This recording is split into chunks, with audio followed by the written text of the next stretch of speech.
प्रमोद जी भी हमारे साथ हैं।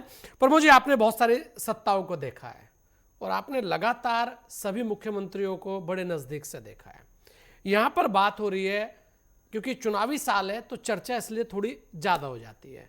एक इसमें महत्व, एक बात का, सिंगापुर की बात आई है, तमिल की बात की है संजय जी ने, बड़ी महत्वपूर्ण बात है। उससे मुझे एक बात ध्यान आई है कि आपने देखा होगा प्रमोद जी कि एक तमिल संगमम करके एक कार्यक्रम होता है बनारस के अंदर।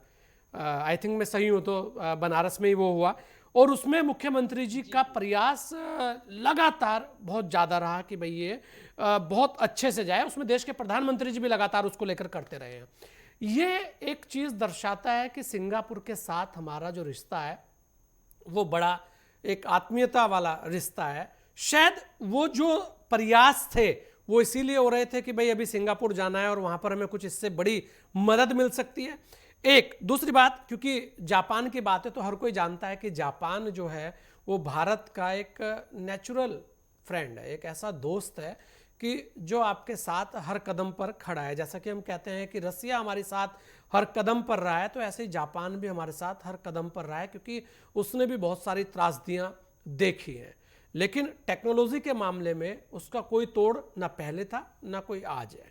यहाँ ये दो तीन चीजें हैं, लेकिन यहाँ पर सवाल ये है कि भाई आखिर मुख्यमंत्री जापान और सिंगापुर जा रहे हैं और उससे पहले मुख्यमंत्री लगातार यहाँ पर डिफेंस का सेक्टर खुले, ब्रह्मोस यहां पर आए, इस तरीके के प्रयास कर रहे हैं। लेकिन उसके अंदर दो तीन विषय और भी हैं, वो भी आएंगे, उस पर भी आप बात कीजिएगा, क्योंकि देश के प्रधानमंत्री नरेंद्र मोदी जी भी यहीं से आते हैं तो निवेश के लिए एक माहौल बनता दिखता है। उसके अलावा देश के डिफेंस मिनिस्टर भी यहीं से आते हैं तो वो भी एक बड़ा फैक्टर है कि भाई डिफेंस का कॉरिडोर बन रहा है। ये मतलब ये भी दो एक बड़े फैक्टर हैं। लेकिन यहां पर कोई मुख्यमंत्री अगर विदेश जाकर निवेश लाने की बात करे और वो ये कहे कि भाई मेरा प्रदेश सुरक्षित है, वहां पर अब दंगे नहीं होते, इस बात से मैं सहमत हूं नावेद भाई की कि ये बात हर कोई कहेगा कि भाई आप मेरे यहाँ आइए, मेरे यहाँ आप सुरक्षित है, पहले जैसी स्थिति नहीं है। लेकिन हम ये भी नहीं कह सकते कि पहले कुछ हुआ ही नहीं है, पहले भी बहुत कुछ हुआ है।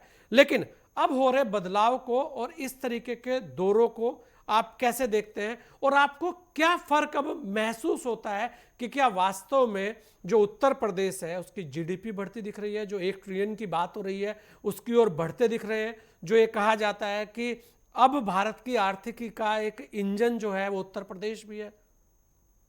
प्रमोद जी। संजय जी, बिल्कुल आपने कई सवाल रखे हैं और ये सारे सवाल बड़े महत्वपूर्ण हैं। इस पे देखिए, कई दो तीन चीजें हैं। एक तो अगर आप देखें तो ये सबसे पहले जो ग्लोबल समिट हुई थी फरवरी 2018 में जी। यहाँ हुई थी, इस शासनकाल में ले लें, फिर 23 में हुई। हम्म। तो ये 8-9 वर्षों के अथक प्रयासों के बाद आज ये जो पहला दौरा मुख्यमंत्री का हुआ है हम्म। विदेश का, तो ये उन प्रक्रियाओं को इतना समय लग गया। ये ऐसी चीजें नहीं हैं कि कोई एमओयू साइन हुआ या कोई समिट हुई आज और कल प्रोजेक्ट लगने शुरू हो गए, ऐसा होता नहीं है। जी। ये टाइम टेकिंग चीजें हैं, बड़ी चीजें हैं। इनमें सारे सरकारें जो हैं वो जहां एमओयू जिसका साइन हो वो भी प्लस एंड माइनस देखती है और हमारी गवर्नमेंट भी, हमारी सरकार भी देखती है। तो टाइम टेकिंग प्रोसेस होता है। तो ये 8-9 वर्षों के अथक प्रयासों का ये परिणाम है। हालांकि इसको ये कहा जा सकता है कि ये 15,000-16,000 करोड़ का, लेकिन ये शुरुआत है। एक बात। दूसरी बात जो आपने कही सुरक्षा की बात, हालांकि विजय, हमारे प्रिय विजय जी ने जो बात रखी कि ये भाषण वहां देना समीचीन नहीं था या वो नहीं था, महत्वपूर्ण बात ये थी, अगर ये ध्यान हो तो मुलायम सिंह जी के समय में भी एक समिट हुई थी हम्म। देश की, जिसमें देश के सभी नामी ग्रामी बड़े उद्योगपति शामिल हुए थे। और उस समय भी लाखों करोड़ रुपए के एमओयू साइन भी हुए थे, लेकिन वो जमीन पर नहीं उतरे। उसकी मुख्य वजह ये थी, जो मुख्यमंत्री योगी आदित्यनाथ जी ने वहां इस प्रदेश की गरिमा को या देश की गरिमा को कम करने के लिए नहीं, बल्कि इसलिए इस बात को उन्होंने वहां रखा और कसदन रखा कि हमारे विदेश में जो परसेप्शन उत्तर प्रदेश को लेके था हम्म। कि यहाँ पर कोई भी सिस्टम को लागू करना बड़ा दुरूह कार्य है। यहाँ का जो मतलब एक नौकरशाही है, यहाँ की जो एक वो है वन विंडो की जो बात आई, ये सारी चीजें हुई, उनको सबको दुरुस्त किया। ये वन विंडो वाला मुलायम सिंह के समय में भी आया, लेकिन वो कारगर नहीं हो पाया। ये योगी जी ने उसको दुरुस्त करने का काम किया। लॉ एंड ऑर्डर बड़ी चीज थी, जिससे सारे जितने बाहर के लोग थे या देश के ही उद्योगपति आप ले लीजिए, आप विदेश की तो बात छोड़ ही दीजिए, वो लोग भी या उत्तर प्रदेश में उद्योग लगाने से कतराते थे। हम्म। क्योंकि यहाँ जो संगठित अपराध था, जो बड़े बड़े माफिया थे, बड़े बड़े गिरोह थे, ये तय करते थे कि प्रोजेक्ट यहाँ लगेगा तो हमारा क्या होगा, हम्म। हमारा कमीशन क्या होगा, हमारी इसमें पत्ती कितनी होगी। ये जो एक चीज थी, इससे ये लोग घबराते थे, हमारे देश के भी उद्योगपति, और बाहर भी ये परसेप्शन था। इसकी वजह से उसका निवेश नहीं हो पाया। योगी जी ने जो संगठित अपराध था या इस ढंग के जो अपराध थे, उनके ऊपर प्रभावी अंकुश लगाया और ये संदेश देने की कोशिश की कि अब आपके निवेश में, आपके प्रोजेक्ट में किसी प्रकार की कोई हर्डल इस ढंग की नहीं होगी कि कोई आके आपको डराए धमकाए या आपके प्रोजेक्ट को लेके कोई हर्डल पैदा करे। तो ये सारी चीजें सकारात्मक रहीं। और इतना ही नहीं, योगी जी के सिंगापुर और जापान जाने से पहले 2 महीने या 3 महीने से कह लीजिए कि वहां पर जो है वो दिल्ली में और यहाँ उत्तर प्रदेश के लोग में मतलब यहाँ डिस्कशन हो रहे थे इन पर कि कैसे क्या होगा। कॉमर्स मंत्रालय और उसके हम्म। साथ विदेश मंत्रालय, ये पूरी टीम इस पर वर्क कर रही थी 2-3 महीने से। उसके बाद तब ये दौरा तय हुआ और वहां गया। एक जो और सबसे ज्यादा महत्वपूर्ण बात है कि आखिर पहले क्यों नहीं आए, हम्म। अब क्यों आए, ये भी एक सवाल खड़ा होता है। और आपका सवाल वाजिब है।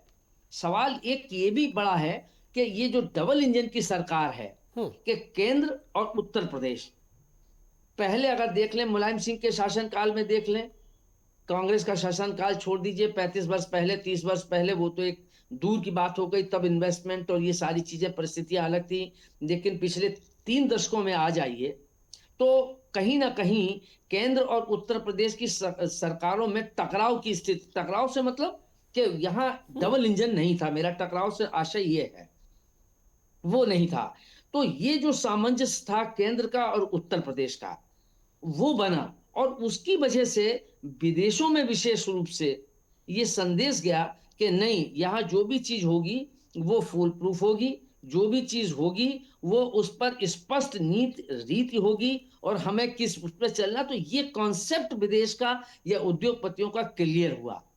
चौथी बात, अगर आप देख लें तो ये 2 समिट जो 18 से और 23 में 2 समिट हुई हैं, हम्म। उसमें 40 लाख करोड़ के एमओयू साइन हुए। लेकिन इस पर विपक्ष आलोचना करता रहा, और उस समय उसका विपक्ष का काम है आलोचना करना कि भाई वो कहाँ गए, वो 40 लाख करोड़ के तो आपने दावा कर दिए और दिखा दिए लोगों को, जनता को आपने बेवकूफ बना दिया।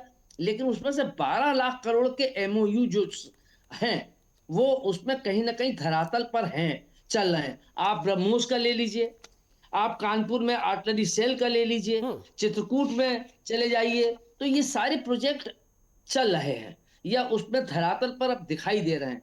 जहां तक योगी जी के जाने का सवाल है, मैं समझता हूं कि ये जाने का ये एक संदेश गया, और जो योगी जी का $1 ट्रिलियन का जो सपना है या जो उनका लक्ष्य है, ये उसकी दिशा में बढ़ता हुआ एक पहला कदम है। अच्छा प्रमोद जी, आपने एक इसको चीज देखी वहां पर सकारात्मक। जापान के अंदर उन्होंने भाषण की शुरुआत की और उन्होंने जो एक हिंदुत्व का मुख्य, अगर मैं कहूं, उसे आप नारा भी कह सकते हैं, मंत्र भी कह सकते हैं, उसे एक संत के द्वारा हमेशा बोलने वाला वो मंत्र भी है कि नमो पार्वती पते है हर हर महादेव। यहां से शुरुआत की, मतलब वो ये संदेश भी देते दिखे कि मैं एक संत भी हूं। क्योंकि अधिकतर आपने देखा होगा कोई पॉलिटिकल आदमी कोई शुरुआत करता है तो शायद ही कोई इससे शुरुआत करे या अंत आज भी तक करे, नहीं किसी मैं ने किया। कहूंगा। तो मतलब ये भी एक स्पष्टता थी कि भाई देखिए मैं भगवे में हूं, एक संत भी हूं और मैं कुछ मांगने भी आया हूं। देखिए क्या नाम संजय जी, अभी जो संजय राणा जी ने एक बात कही, हाँ। वो बिल्कुल ये जो मंत्र उन्होंने पढ़ा है, क्योंकि कहीं न कहीं सांस्कृतिक रूप से, कहीं न कहीं वैचारिक रूप से वो भारत के एक विचारों से या उससे कहीं न कहीं एक सामंजस्य है। हम्म। अगर ये अमेरिका जाते शायद योगी जी, हम्म। तो शायद ये मंत्र का उच्चारण नहीं करते, हम्म। शायद। क्योंकि वो हमारी वहाँ भी एक धर्म के प्रति एक उसकी उनकी एक विश्वास या भरोसा उनका, ये सारे तो उन चीजों को उन्होंने वहां रख के ये संदेश देने किया कि जो आपकी विचारधारा भी मिलती है और हम्म। आपके निवेश को सुरक्षित रहने की भी गारंटी है, वैचारिक गारंटी भी है और सुरक्षा की भी गारंटी है। ये संदेश देने का उन्होंने एक मतलब अपनी पक्ष को रखने की कोशिश की। शायद अमेरिका जाते या कहीं चीन जाते तो शायद वो ये मंत्रोच्चारण करके शुरुआत नहीं करते वो, हम्म। जहाँ तक मैं समझता हूँ। नहीं पर लेकिन वहाँ हाँ, उन्होंने किया, वो किया। एक अच्छी चीज़ है। और डबल इंजन की सरकार, जो जो अखिलेश जी गए, मुलायम सिंह जी गए, लेकिन उसका कारण यही रहा कि इसलिए वो धरातल पर नहीं उतर पाए उनके कार्यकाल में, दोनों के कार्यकाल में, क्योंकि केंद्र कहीं न कहीं उनके साथ नहीं था। हाँ। केंद्र जो है वो ये उत्तर प्रदेश सरकार के विपक्ष में था, या यहाँ केंद्र सरकार की हाँ। विपक्षी सरकार थी, वो नहीं थी। एक हाँ। सबसे बड़ा एक कारण ये है, जो प्रोजेक्ट आ रहे हैं, जी। ये इस प्रदेश के लिए नौकरी के लिए भी लोगों को रोजगार भी मिलेगा, यहाँ की अर्थव्यवस्था को भी सुदृढ़ होगा। जैसा कि भी राणा साहब ने ये बात बताया कि 36 लाख करोड़ का हो गया, बिल्कुल सही बात है। ये यूं ही नहीं हो गया, जो 7 लाख करोड़ था वो 36 करोड़ हो गया, ये बढ़ा है। तो कहीं ना कहीं योगी सरकार की अच्छी नीति का, या निवेश की दृष्टि से, या प्रदेश के विकास की दृष्टि से जिस ढंग से ये सब किया गया है, तो ये सारी, और अच्छा। ऐसा नहीं अच्छा है, प्रमोद जी, इससे अगर उन्हें मैं कहूं जापान कि से, एक लाइन में आप एक टिप्पणी करें इस दौरे को लेकर तो क्या कहेंगे? मैं कहूंगा कि ये उत्तर प्रदेश के लिए बड़ी सकारात्मक पहल है।